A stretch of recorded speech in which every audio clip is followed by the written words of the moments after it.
Selamat datang di Animedia. Di video pertama ini kami akan membahas kisah salah satu maskot di anime Fate series, yaitu Saber Toria. Berhubung ini video pertama kami berharap bahwa video ini bisa memenuhi kriteria para pendengar. Oke, masuk ke pembahasan. Namanya adalah Arthurian Pendragon, atau lebih dikenal sebagai Arthur Pendragon atau King Arthur, yang dianggap sebagai pria dalam sejarah. Dia adalah seorang pahlawan legendaris Inggris yang dikenal sebagai King of Knights. Dialah yang mencabut pedang Caliburn dari batu, walau akhirnya hancur, dan kemudian memperoleh Excalibur dan Avalon dari Lady of the Lake. Arthurian lahir dalam masa kekacauan dan perang yang dimulai dengan runtuhnya kekaisaran Romawi.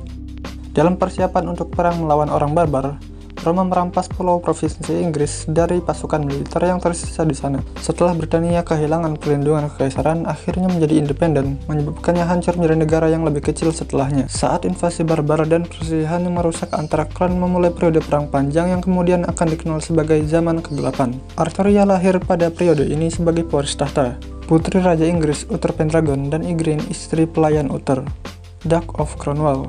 Raja percaya pada ramalan Merlin, merindukan kelahiran penerusnya, tapi anak yang lahir adalah seorang gadis, bukan yang diinginkannya. Dikatakan dalam legenda bahwa Arthur, dia ditinggalkan dalam perawatan Merlin sebagai bayaran atas bantuannya dalam menyukseskan cinta Uther dan Igraine.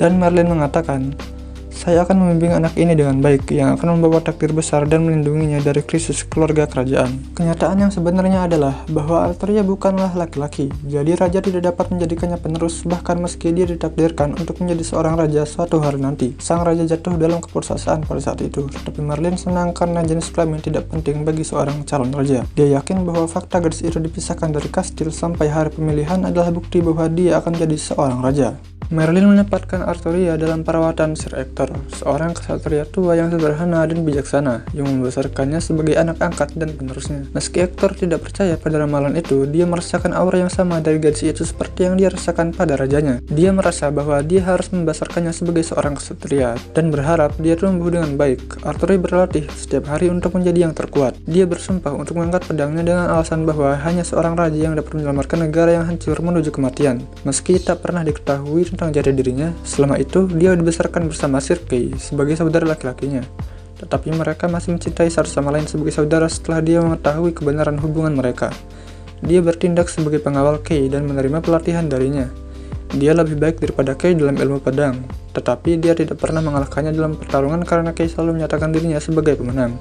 Begitu hari yang diramalkan tiba, para ksatria dan penguasa dari seluruh negeri berkumpul untuk dipilih sebagai seorang raja. Masing-masing mengharapkan seleksi dengan metode jousting, atau dua ksatria menunggangi kuda sambil bertarung dengan lance, bukan spear, untuk memilih yang paling unggul untuk menjadi seorang raja. Tetapi satu-satunya hal yang disiapkan di tempat seleksi adalah pedang dan pesarung yang terjebak di batu. Ketika mereka ingin memulai metode seleksi dengan jousting, Arthurian, seorang magang murid yang tidak memenuhi syarat untuk bergabung dengan jousting, mendekati batu seleksi yang sudah sepi dan mengulurkan tangan untuk mencabut pedang tanpa ragu-ragu. Sebelum meraihnya, Merlin muncul di hadapannya untuk menyuruhnya memikirkan semuanya sekali lagi sebelum mencabutnya. Merlin mengatakan kepadanya bahwa dia tidak akan lagi menjadi manusia saat mencabut pedang itu. Tapi dia hanya menjawabnya dengan anggukan karena dia telah siap untuk fakta bahwa menjadi raja berarti tidak lagi menjadi manusia. Dia tahu bahwa seorang raja adalah seorang yang akan membunuh semua orang yang melindungi semua orang. Meskipun dia selalu takut pada fakta itu, dia mengatakan bahwa itu akan berakhir hari ini. Pedang itu ditarik keluar dengan mudahnya, dan daerah itu dipenuhi dengan cahaya. Ini memulai masa raja yang akan menjadi legenda. Tubuhnya berhenti tumbuh pada usia 15 tahun ketika dia menarik Caliburn dari batu. Arthurian memimpin Inggris dari Camelot, dan setelah menjadi raja seperti ayahnya, ia memiliki banyak ksatria di bawahnya, termasuk para ksatria meja buntar. Pertumbuhannya berhenti pada saat dia menarik pedang karena sihir pedang itu. Banyak ksatria takut akan ada hal buruk terjadi setelah melihat efek pedang itu, tapi sebagian besar memuji keabadian raja mereka sebagai dewa. Pertempuran selanjutnya dianggap tindakan dewa perang. Dia selalu memimpin dari depan dan tidak ada musuh yang menghalangi jalannya. Tidak ada kekalahan yang pernah dia rasakan. Dia terus merasakan kemenangan selama 10 tahun dan 12 pertempuran saat dia menjalani masa-masa sebagai raja. Dia tidak pernah berbalik dan tidak pernah dipermalukan. Dia dibesarkan sebagai raja dan memenuhi kewajibannya sebagai raja. Karena tidak mampu memberikan ahli waris, Merlin menggunakan Magicraft untuk menjadikannya pseudomale untuk menghasilkan sperma dalam durasi waktu yang tidak diketahui. Selama periode itu, dia dipikat oleh saudara perempuannya, Morgan Le Fay, yang mengambil sebagian sperma Arthurian dan mengembangkannya di indung telurnya sendiri dan melahirkan homunculus sekaligus tiruan Arthurian, yaitu Mordred. Dia dilahirkan dan dibesarkan tanpa sepengetahuan Arthurian. Dengan cepat tumbuh dan dia berhasil bergabung dengan Meja Buntar melalui usahanya sendiri dan rekomendasi Morgan. Dia memuja rajanya sambil menyembunyikan identitasnya, dan dia senang sekali mengetahui warisan leluhurnya. Setelah mengklaim warisan dan hak atas tahta di depan Arthurian sepenuhnya menolak Mordred dan menolak untuk mengakuinya sebagai pewaris.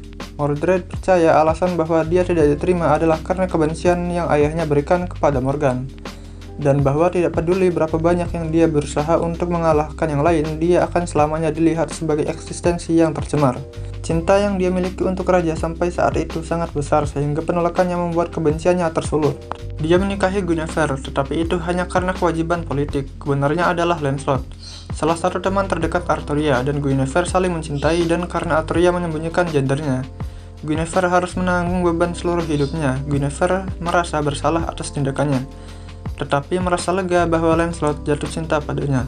Lancelot yang berbagi cita-cita yang sama dengan raja akan berbagi beban yang sama dengan dia, dan tidak menyebabkan negara jatuh ke dalam situasi berbahaya. Dia melakukannya, mendukung Guinevere dan melindungi raja dari kegelapan di jalannya yang tidak benar.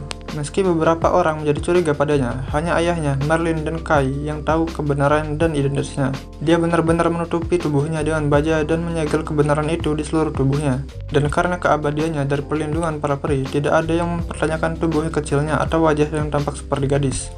Dia dihormati oleh para ksatria sebagai seorang raja yang tampan, dianggap sebagai prajurit yang tak terkalahkan. Saat itu orang-orang yang hidup dalam ketakutan invasi hanya menginginkan raja yang kuat, dan ksatria hanya akan mengikuti komandan yang sangat baik. Setelah mengetahui kriteria ini, tidak ada yang mempertanyakannya. Dia dianggap adil dan tidak egois karena dia selalu berdiri di depan pasukan sambil mengalahkan musuh-musuhnya di medan perang. Sementara banyak musuh dan warga sipil tewas, pilihan yang raja ambil selalu dianggap benar, dan dia melayani sebagai raja yang lebih baik daripada orang lain, dan tidak ada yang meragukannya. Pasukannya merekonstruksi kavaleri yang hilang. Tanpa tahu kerugiannya, mereka berlari ke medan perang sambil mengalahkan pasukan asing dan merobos banyak benteng. Banyak orang bergabung dalam pertempuran. Sudah menjadi hal umum bagi militer untuk memenuhi kebutuhannya dengan menyerut sumber daya dari desa setempat dan masuk pertempuran dengan alasan melindungi negara. Dapat dikatakan bahwa tidak ada ksatria yang membunuh lebih banyak orang daripada dirinya, dan tidak diketahui apakah dia menyesal akan hal itu. Dia dengan tegas menepati sumpah bahwa seorang raja bukanlah manusia, dan bahwa raja tidak dapat melindungi orang-orang yang dengan emosi manusia. Dia tidak pernah memicingkan matanya dalam kesedihan sambil duduk di singgasana. Dia menyelesaikan setiap masalah ketika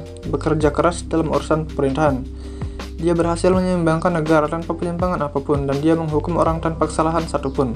Bahkan setelah memenangkan pertempuran, memerintahkan warga tanpa gangguan, dan menghukum ratusan penjahat. Salah satu kesatrianya, Tristan, bergumam, Raja Arthur tidak memahami perasaan manusia.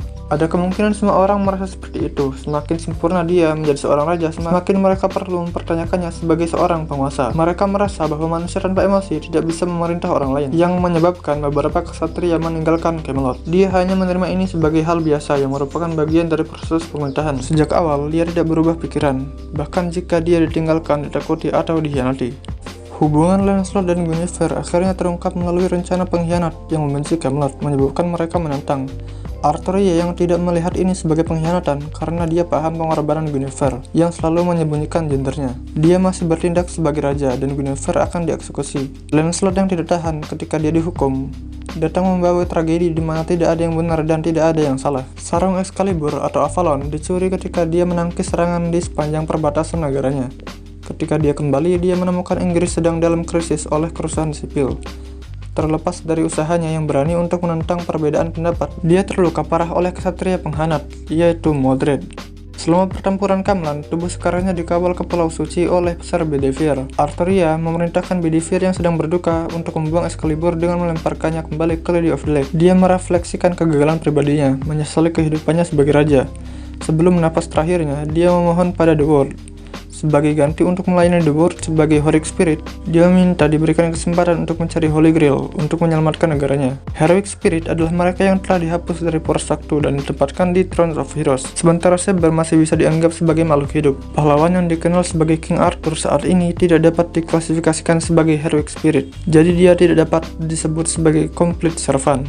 Dia membuat perjanjian dengan The World saat dia berada di ambang kematian setelah pertempuran Kamlan, mengharuskannya menjadi Counter Guardian, subkategori dari Heroic Spirit yang melayani The World setelah kematiannya. Karena dia tidak bisa mendapatkan Grail selama hidupnya, dia tidak tahan untuk tidak memilikinya di saat-saat terakhirnya. Jadi dia meminta The World untuk memungkinkan dia memperoleh Grail ketika dia masih hidup. Raja Arthur tidak akan mati sampai dia memperoleh Grail. Juga berarti bahwa Raja Arthur tidak bisa mati. Dia harusnya mati sesuai dengan timeline, tetapi kontraknya tidak dapat dipenuhi jika itu benar. Waktu berhenti untuknya pada saat kematian, sehingga dapat dikatakan bahwa dia berhenti dalam waktu. Meskipun dia sebenarnya bukan Heroic Spirit, dia dapat disaman sebagai salah satunya, karena selama dia terus mencari Grail, jelas dia dianggap sebagai Heroic Spirit. Ini juga memungkinkan dia untuk dipanggil ke berbagai zaman, bahkan tanpa berada di luar aliran waktu. Tidak mungkin untuk memanggilnya jika dia tidak mencari Grail, karena fakta bahwa dia masih ada dalam poros waktu, dia tidak dapat berpartisipasi dalam dua kesempatan untuk mendapatkan Holy Grail sekaligus, dan dia tidak dapat mengulang bila gagal. Heroic Spirit yang dipanggil sebagai Servant adalah sebuah kopi dari tubuh asli, yang tersimpan di Throne of Heroes.